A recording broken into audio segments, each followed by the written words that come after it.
আওয়ামী লীগের কোনো নেতার সাথে দেখা হলে বলতো আপা তো আসলে কিছু করতে পারে না, ওনার ছোট বোনের জন্য। বোনের প্রতি কি মায়া, বোন চোর দেখে উনি কিছু করতে পারে না। বিভিন্ন জায়গায় আড্ডায় শুনতাম শেখ হাসিনার ক্যাশিয়ার কি, রেহানার ক্যাশিয়ার কি, সালমান কার ক্যাশিয়ার, জয়ের টাকা কার মাধ্যমে যায়, পলক কার টাকা রাখে। দুদক তো ছিল, উচ্চ আদালত ছিল, কোনো বিচার হয়েছে? কিচ্ছু হয় নাই বিচার। বিচার কার হতো? খালেদা জিয়ার বিচার। 3 কোটি টাকা একটা জায়গায় রেখেছে প্রক্রিয়াগত ভুলের জন্য, একটা টাকা সেখান থেকে কেউ আত্মসাৎ করে নাই। আত্মসাৎ মানে ভোগ করা করেছিল। 3 কোটি টাকা ব্যাংকে থেকে 6 কোটি টাকা হয়েছে, ওই টাকা কেউ টাচ করে নাই। সেই জন্য 3 বারের সাবেক প্রধানমন্ত্রীকে 10 বছরে জেল দিয়ে দিয়েছে এই দেশের দুদক বিচার বিভাগ মিলে। আর সেই চোর প্রধানমন্ত্রী, যার পুরা পরিবার ছিল চোর, সে সারা দেশে বলে বেড়াত এতিমের টাকা নাকি খালেদা জিয়া আত্মসাৎ করেছে। এই চোরের মুখের সামনে কেউ কোনো কথা বলতে পারতো না।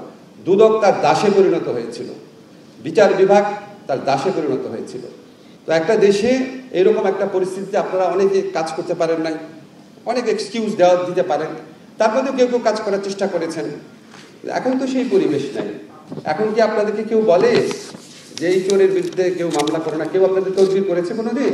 কোনো উপদেষ্টার থেকে ফোন পেয়েছেন? কেউ বলেছে আপনাদের? কেউ তো আপনাদের উপর কোনো রকম হস্তক্ষেপ করছে না। এখন সেগুলি বিচার করেন, তদন্ত করেন, প্রমাণ করেন যে আপনারা আসলে ভালো পরিবেশ পেলে ভালো কাজ করতে পারেন। আমাদের এই দুদকে যারা কমিশনার ছিলেন, পদত্যাগ করার আগে প্রায় শতাধিক মন্ত্রী, ব্যবসায়ী গত আমলে চুরি করে হাজার হাজার কোটি টাকার মালিক যারা হয়েছে, তাদের বিরুদ্ধে তদন্তের অ্যাপ্রুভালটা দিয়ে গেছেন। এখন তদন্ত করেন। এখন তদন্ত করার ক্ষেত্রে কোনো সমস্যা আছে? করে আপনারা দেখান যে আপনাদের হৃদয় ওইরকম ওদের দ্বারা পলিউটেড হয় নাই, ভালো পরিবেশ পেলে আপনারা কাজ করতে পারেন। এটা দেখান। এটাই হচ্ছে সবচেয়ে বড় আপনাদের কাছে আমাদের আকাঙ্ক্ষা, সারা দেশের আকাঙ্ক্ষা। আন্তর্জাতিক দুর্নীতি বিরোধী দিবস আমরা পালন করি, প্রতিপাদ্য দিবস, অনেক কিছু বলি আমরা, দুদকের কথা বলি, বিচার বিভাগ বলি, আইন, সংবিধান, অনেক কথা বলি, ধর্মের কথা বলা যায়। কোনো ধর্ম দুর্নীতি অ্যালাউ করে না। যারা চোর, দুর্নীতিবাজ, এটা কি বিশ্বাসে, কি আস্থা নিয়ে নামাজ পড়তে আসে, আবার হজ করে 2 বার 3 বার, বড় বড় কথা বলে, আপনার তো কোনো মোনাজাতি কবুল হয় না, আপনার তো প্রার্থনা করার দরকারই নেই।